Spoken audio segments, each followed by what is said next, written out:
Hi, friends. Welcome to Coffee Break with Dr. Michelle Alignay. It's another Tuesday, and I welcome you. We are at the third week. Is it the third week of January? But we are going through a topic that we've discussed last time. But I know you will still be blessed kasi lahat tayo kailangan natin na mag-review and we'll be able to talk about this important topic, and that is my topic for this afternoon is keeping self-care simple. So let's have a moment for the next 30 minutes. Sit down, get your coffee. I'm having tea this afternoon, so this will be a self-care treat for all of us. Okay, so join me for the rest of the afternoon to talk about keeping self-care simple. Pag-usapan natin, himayin natin, and let's revisit how we've been last year, if we have started our own self-care strategies, and how we are this year. So, um, I would like to ask you, for friends who are here already, what are the self-care strategies that has been working for you? Ano yung nag-work sa'yo? Among all the things that been happening, balikan muna natin, ano yung nag-work or ano ba sa'yo yung self-care? What is self-care for you? What is it that you are looking forward to about self-care? Yan. So yan yung topic natin. And I would like you to put your answers at the comment section. So good afternoon to everybody who's listening. Good afternoon to friends. So the first one here, hi Lot. Is that Lot or Lot? Anyway, so hi, and I hope that hindi ko makita ang share watch party. Parang wala na yatang watch party. So there, I would like you to reflect about your own definition of self-care. Balikan natin. If you remember our last discussion last week, it's about going slow.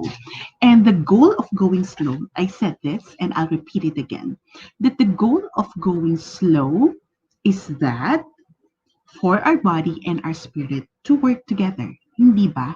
Kaya natin ginagawa yon kasi gusto natin that our body and our spirit will work together. And isn't it also that we are taking care of ourselves? Self-care is actually part of self-care is going slow. And going slow also invites self-care. So they are connected. Magkadikit sila and hindi mo pwedeng sabihin na bibilisan ko ng mag-self-care because it's defeating the whole purpose. Bilisan mo na yan para matapos na yung self-care mo as you rush to another work. But isn't it that we are defeating the whole purpose on why we're doing it? Pag ganun yung ginawa natin. So I would like you to reflect. In going slow, do you think that you are taking care of yourself while you're going slow? No, sa pagdahan-dahan, I was on the phone yesterday with a friend and then we were discussing about, sabi niya, Ate, your topic about going slow, I was, nag-reflect ako kasi, am I just being lethargic? Tinatamad lang ba ako? Culturally, marami tayong ganyan, implications about going slow and even self-care. Hindi tayo na program. If you would think about it, we are not programmed by our families. We are not programmed by our culture na magmabagal at hindi rin tayo na programa to access the power of self-care, hindi ba? And it's been always said that if you agree with me, please put there at the comment section. Because we are already programmed way back when we were young, kailangan bilisan, na kailangan tumulong, kailangan na magbigay, di ba? Kailangan that we can be able to share ourselves to other people, to serve our families, even though we're younger, to be giving, to be kind, and yes, walang masama doon. But as adults, we need to revisit on how much of ourselves we are giving to our work, we are giving to our family, we are giving to our home, we are giving to our ministry, we are giving to other people. Because at the end of the day, taking care of us is our responsibility. I think if you are a coffee breaker since last year, we've been talking about that. Isa yan sa topic na maya't maya akong sinasabi that how are we filling our cup full? So if this is a tea, how is your tea? Is it full? How is your cup? Sabi nga, we cannot pour from an empty cup or we cannot pour from an empty teapot. Dapat ka teapot eh. How is your cup right now? Friends who are here this afternoon, how is your cup right now? Is it half empty or half full? So I would like you to answer that because as I said, my topic it's keeping self-care simple. Because as I said earlier, we've been programmed by culture not to be overindulgent. So if you would think about it, the past months and even the past year, sobrang dami. If you would go over your social media accounts, and daming matters about self-care, things about self-care, perspective about self-care. And honestly, there's nothing wrong with that. But we are coming from different perspectives. There are self-care strategies that are, connected to beauty products. Diba? Hi, SJ. Half full. That's wonderful. There are self-care that is connected to fitness. Tama ba?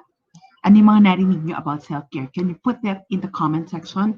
There are self-care perspectives connected to food, nourishing your body.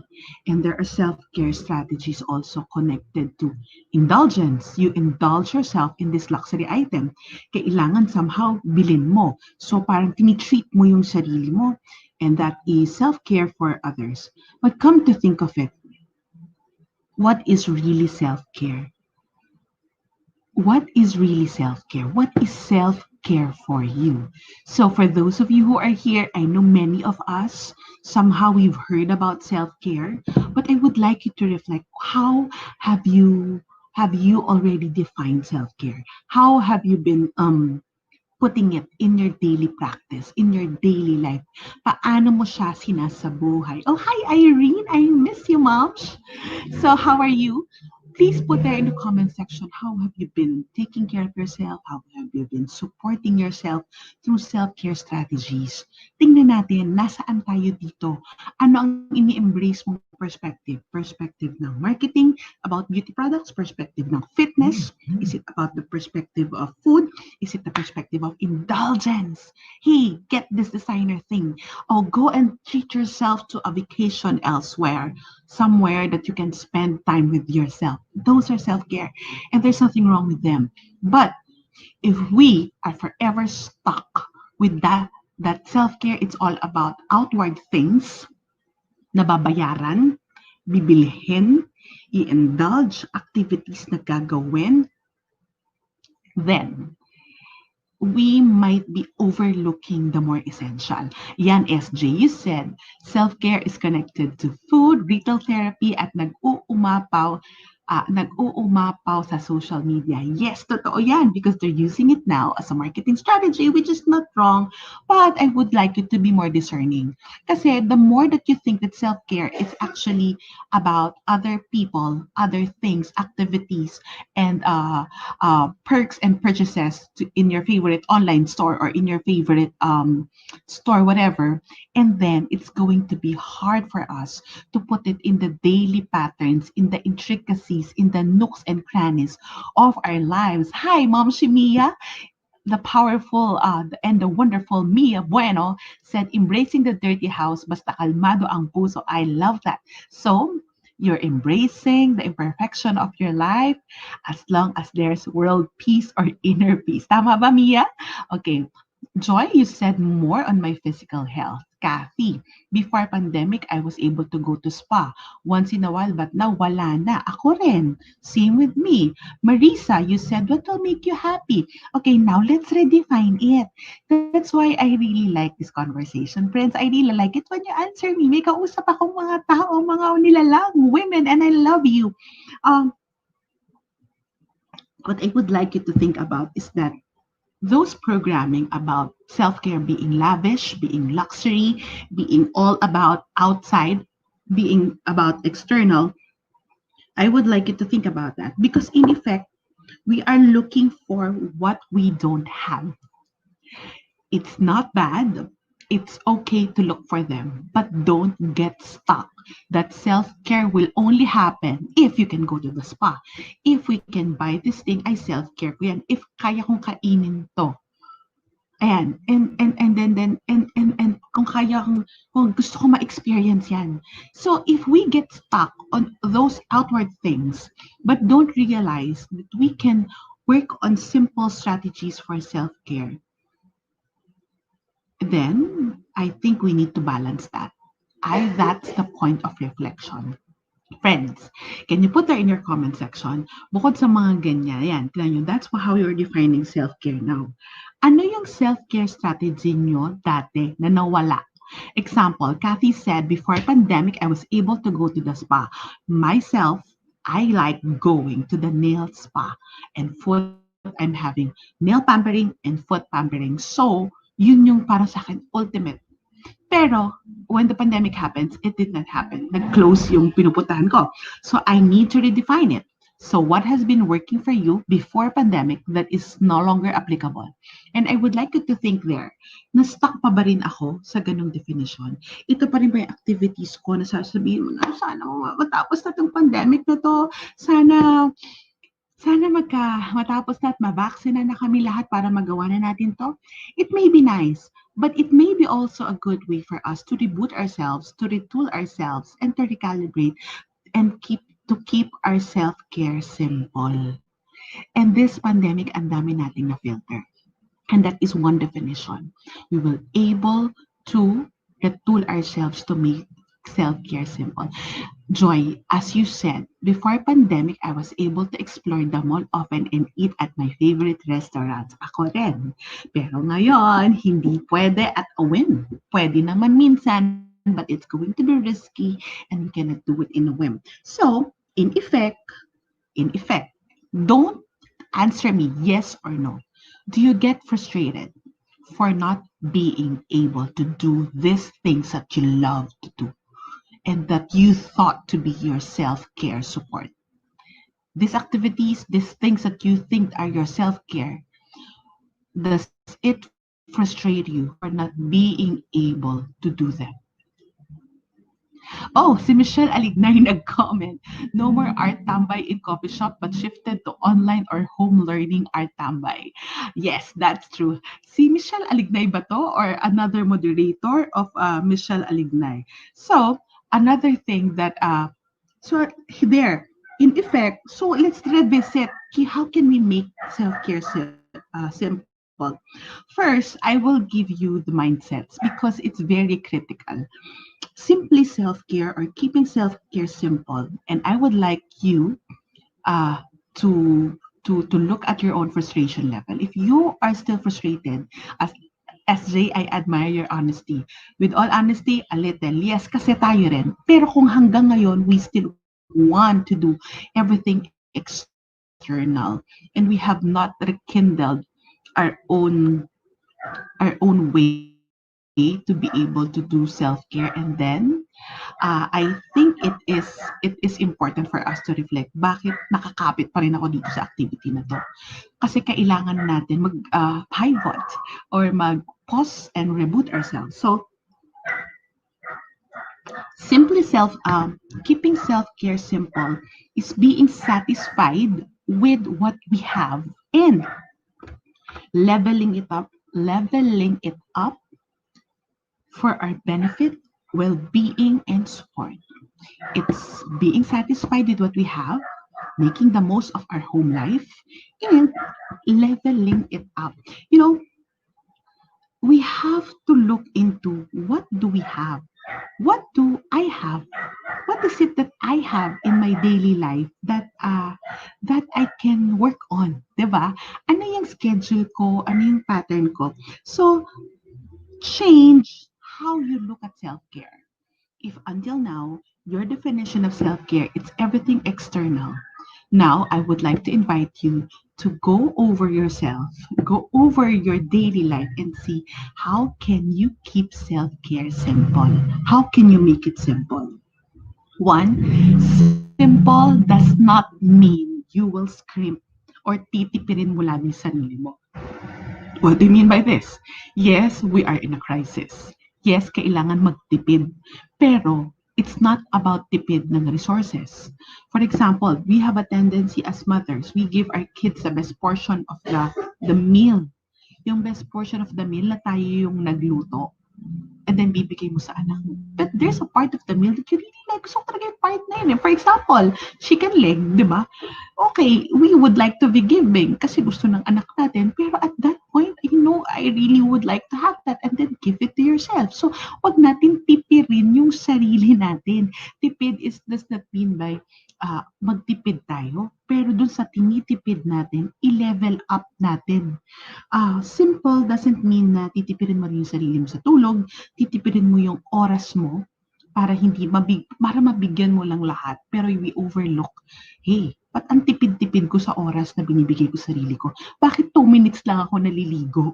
Bakit ganun kabilis? Remember, bakit hindi ako naliligo? Remember, wag mong tipirin yung oras mo sa sarili mo because that's one key strategy that we need to look into. Simple is actually making most of your dailies and elevating things around you. What I mean by elevating things around you, when we were starting to stay home, we realized that, okay, parang dilapidated na yung sofa natin, and then tapos parang we have to upkeep some things in the house. It's not about repairing the whole house, but it's about, oh, okay, baka naman we have a budget to change the cover of our sheets. O kaya we can ump it up with new throw pillows. Honestly, wala na akong special ngayon. Yung parang may mga bagay na tinago, body care na mga Christmas gifts na tinago, gamitin na yan. Doon yung mga bagay na lalo na yung mga kasangkapan. What do you mean by this? Our dinnerware, our houseware that we reserve for quote-unquote special occasion, we have that habit. What's waiting for every day can be special. For example, the mugs that I use for coffee break, I have to ump my mug. Why? Because I show it to you and I actually use it. But what I mean is that simple is not really about tipirin, but it's actually making the most of our daily life and elevating things around us. Bakit mo pagtsatsagaan yung luma kung meron ka namang nakatago na bago? Bakit magtsatsaga ka sa isang bagay na hindi pwede pa? Oo nga, pwede pa. Pero minsan, di ba, let's give it to ourselves. For example, why don't you change your bed sheet? Baka may mas magandang nakatago na nare-reserve mo pag may bisita. Wala namang may bisita ngayon. So there, you just have to look into your daily life and see, baka ikaw mismo, the mindset that you're scrimping or you're too frugal or too kuripot about yourself that you saan mo and then the tendency if you keep keeping it, it might not be used at all. Or when you keep keeping it and you forgot about it, and then suddenly those things that you bought baka expire na, nasira na. Sabi nga nung friend, mas mabuting nasira na ginagamit kaysa nakasira ng nakatago. So there, another thing, simple means looking at yourself and the little things that makes you happy. I'll just show you this. I ordered this from, of course, online. Napakasimple. Ano tong simpleng bagay na to? 18 pesos? Mahal. Paperclip lang 18 pesos. But I have a nice planner. And I really use it and I really want a cute clip. So bakit ko titipirin yung sarili ko na 18 pesos lang? Wherein gamit na gamit ko naman siya. Same with my ball pen. I buy pens. Why? I like to write. I write a lot.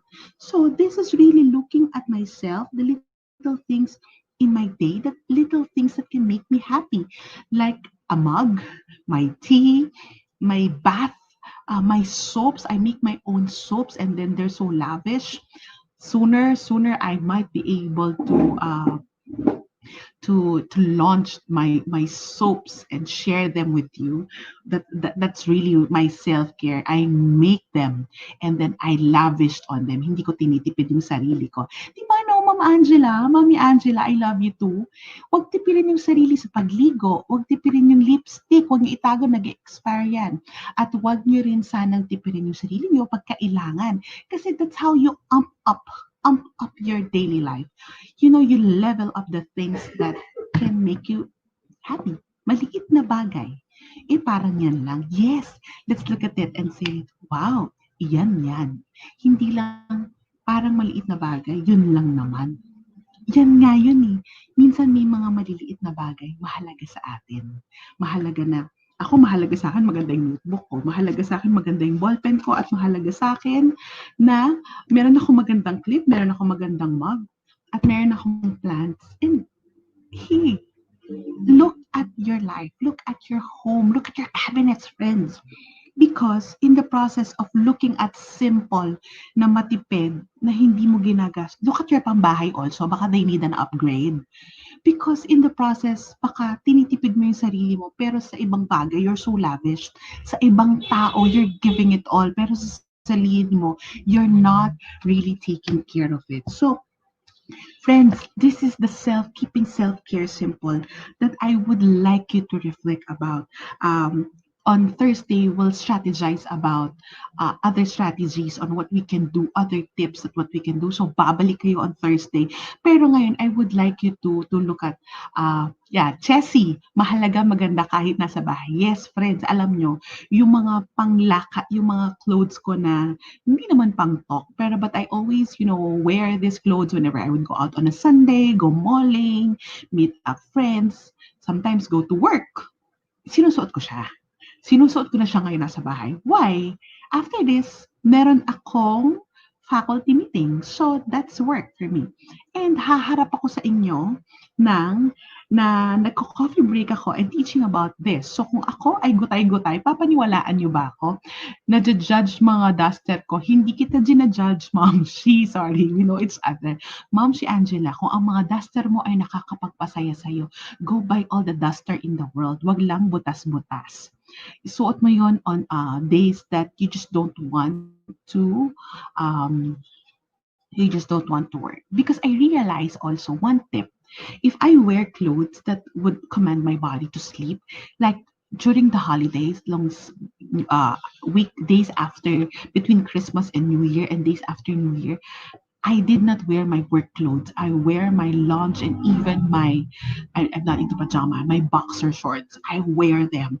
I wear them because I'm commanding my body to rest. It's the same thing. It's the same thing. Kaya I would like you to look at the myths. Let's look at the myths at self-care. Tagalogin natin kasi mas maganda yung Tagalog, di ba? Ang self-care, kaartehan lang yan. Have you heard of this?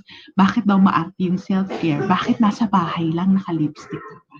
Bakit nasa bahay lang dapat ang suot mo luma? Diba? So parang ang arte-arte naman yan. Kaartehan lang yan, pwede naman hindi mo gawin yan. Ayan, I think we've been programmed. Pwede naman nawala yan. Kailangan pa ba ngayon ganyan gawin mo? Pandemya na nga, ang arte mo pa. So that's kaartehan, but I really, really, really appreciate that I have a thing for details and all this kaartehan. Why? Kasi ngayon, it's becoming my self-care strategy. Right? So, gamitin yung kaartehan sa paggawa ng self-care para sa sarili at para sa bahay. So, the next thing about self-care is pagkamaarte. Self-care is also selfish, pagiging makasarili in Tagalog. I think I don't need to establish this, but I would like you to reflect that self-care, it's taking care of yourself so that you can have a lot to give. So, pag busit na kayo sa mundo, pag ang dami nyo nang nagawa, you've already made money that day, or you think that you've produced so much, please learn how to stop, learn how to say no. For example, before I go live, before I go on air, my friends were telling me that no, my husband was asking me to look into something that we're writing, and then sabi ko, wait, sandali lang, I cannot anymore. I cannot remove my energy from my space here because I'm gonna share it with you. So later na lang tayo. And that is not selfish. That is not selfish. Hindi ko inaangkin yung oras ko. Nire-reserve ko kasi may mahalagang mission. And that's the same thing with our families. We are rebooting, we are recharging ourselves to be able to give more. Paulit-ulit ko yung sinasabi, pero sana naiintindihan natin. Friends, are you still with me? Are you still with me? So one, self-care, it's not maarte. Self-care, it's not selfish. And self-care, it's just not about gastos. It's just not about add to cart. It's just not about online shopping. Pwedeng window shopping, but it's not about gastos lagi. Kasi you know what? Even the value of time, that can be self-care. Even in the way you take a bath and the way you comb your hair, that can be self-care. Even when you learn how to say no and just give me 10 minutes, ako ayan yan, give me just give me a few minutes. That is self-care. In the morning now, dati nagmamadali ako sa umaga. Ngayon parang, okay, meron lang akong cut-off. Dapat at this time nagtatrabaho na ako. But whenever I would wake up, and I've started that habit since the new year, uh, I've started spending extra time for my morning reflection, and I started writing them down, my prayers, my realizations, and even my grateful list. And also, I've started to journey with the book that I'm reading. And then those are my mornings. So in the morning, pag gising ko, I would have my self-care strategy. I would do my yoga class at 13 minutes. And then after that, I will prepare myself. I will take a bath because I'm sweaty. And then over coffee, those is when my reading happens. Those are when my reflection happens. So, that is, magastos ba yon? Anong gastos ko doon? I am at home. I just sit down. I just buy time. Ang gastos ko yung oras, yung effort. Pero hindi ko ginastasan. Pero may naibigay na ako sa sarili ko. Hindi ko pwedeng sabihin na nalamangan na ako ng iba dahil kinuha na nilang lahat sa akin. No. Self-care is protecting your energy, friends. Are you with me? Self-care is protecting your energy so you can have more to give, and it's not about spending for things that you buy, but spending time with yourself. Again, self-care, it's not about gastos. Self-care, it's not about spending or buying things, but self-care, it's spending your energy for yourself so you can have more to give and more to spend for others. Right? Okay. Self-care is hard. Ang hirap ng self-care, and that's another myth. Sino sa inyo ang nahihirapan pa rin sa konsepto ng self-care until now, friends? Hirap pa rin kayo. Sino sa inyo ang hirap mag-self-care, friends? I hope that until now, at this point, you know how to do it. If you are still struggling to look at self-care as the way to treat yourself, start with taking a bath. Start with taking extra sleep. Start with not being bothered by your phone. So if you are still having a hard time doing self-care, I invite you go over this episode. Don't look at self-care as the myths that I brought you. Don't look at self-care as the the way media and the marketing world is projecting it. Look at it as a way for you to upgrade your daily life, is a way for you to put effort. Kahit anong bagay may effort. Ang self-care may effort. Yes, Mads, kahit na you miss sleep, it's okay. Kaya kung may pagkakataon matulog ka. I know you have a baby, lalo na sa may mga infant dito, self-care is precious. So, kung may maghahawak sa anak nyo, pabayaan nyo siyang umiyak minsan pag kinakailangan. Minsan ganun ako when I was a young mom.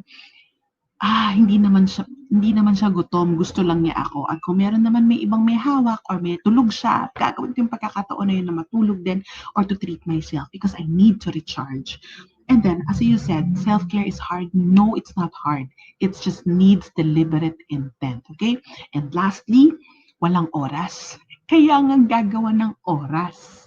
It's not about spending outside, but it's about spending time with yourself. Okay, mga mommies dito, nakikita ko yung mga tears ng mga momshies. We have babies, I have lots of friends na ganyan. So, halimbawa, yung buryong na kayo, I have to say that word, I'm sorry. Yung talagang, hindi ko na, everything is just in your head. Take a walk outside. Or, if you have a terrace, a roof deck, dun lang kayo, magmuni-muni lang kayo over maybe tea, makinig kayo ng coffee break in Spotify, or magsulat-sulat lang kayo ng mga bagay na nakaka-relax sa inyo. So, you need to deliberately escape for a while. Escape your reality. That's why, as I said, self-care, it's not just about spending money. It's about spending time deliberately for yourself. Tama, Kats. You don't find time. You make time. And that's being deliberate. Hindi mo pwedeng sabihin, wala akong oras mag-self-care. Wala na tayong reason ngayon kasi most of the days, wala naman traffic kasi nasa bahay tayo if we are working from home. So right now, alam nyo, I really treasured my mornings because that's how I'm doing self-care. So friends, sa inyo, anong area ng self-care itong sinabi ko? Ang kapit-kapit nyo pa. Can I see those of you who are here, 45 people who are watching live, I think, in the myths that I shared with you, san ka dito, ito yung mindset mo pa rin. Kaartihan, selfish, it's about spending or gastos, walang oras, no time, or it's mahirap. Alin dito yung myth, ito yung realidad mo ngayon? Alin dito yung, ito yung self-care para sa akin? Kasi once you already acknowledge why is your are you having a hard time? Or kaya pala hindi ko magawa kasi ito pa rin yung kapit ko. Because when you start with your mindset, Mamshi, sana wag all. Once you start embracing that it can be tweaked, it can be done, it can be rephrased, alam nyo, kasi itong lahat ng to, sad to say, they are part of our conditioning. They are part of how we grow up. They are part of our family culture. They are part of the outside culture that we've programmed us. But it takes also our mindset to say, hey, stop it. Stop it, my friend. Stop it, myself. Stop it. I need to do this. If you have those thoughts bombarding you, Audrey, no time, mahirap maglaan ng oras. Ayan, kaartihan mindset. Kung nahihirapan kayo, park that mindset. And do not care about what other people will say. Utang na loob. Why am I saying this? Because they will not do self-care for you. If other people have a say about your self-care and then tell them, please respect me on this because this is mine. Because don't let them take that energy, that time, that space, and that opportunity for you to take care of yourself. Kasi pag nagkasakit tayo, pag tayo ang nagka-mental health issue, hindi naman nila tayo masasave. We are responsible for our self-care simply because it's self-care. So no person have a say on how you're going to treat yourself. May say sila kung ang self-care na sinasabi mo ay nagiging overindulgent or binging ka na. Okay? So we're going to talk about that next episode, and that is on Thursday. Friends, Coffee Break will air for the next few weeks for at 1 p.m. every Tuesday and Thursday here at Michele Alignay Facebook page. Also, this is available in YouTube if you look at Coffee Break with Dr. Michele, and it's available to be a podcast in Spotify. So you can tell friends na, ay wala akong Facebook or ayoko dyan, that it's available in Spotify. Maraming nagtatanong, pwede bang replay? Oo naman, if you don't catch me live at this time, you can always go back and replay. Pero ang saya na nag-i-interact tayo. So nakita ko na yung mga mindset niyo, Mommy, lahat. Kaartihan, no time, mahirap, true, kebs na walang basagan ng trip, cats, yes, and let's capture that. Because I will remind everyone, self-care, it's not about spending money, but self-care, it's about spending your time and energy for you. We'll continue our discussion on Thursday. Walang basagan ng trip about self-care. And I hope na baon-baon nyo na ano yung mga pwede nyong gawin to keep self-care simple. Because you owe it to yourself to take care of you. And I hope that you learned something in our discussion this afternoon here at Coffee Break with Dr. Michele. God bless you all. See you again on Thursday.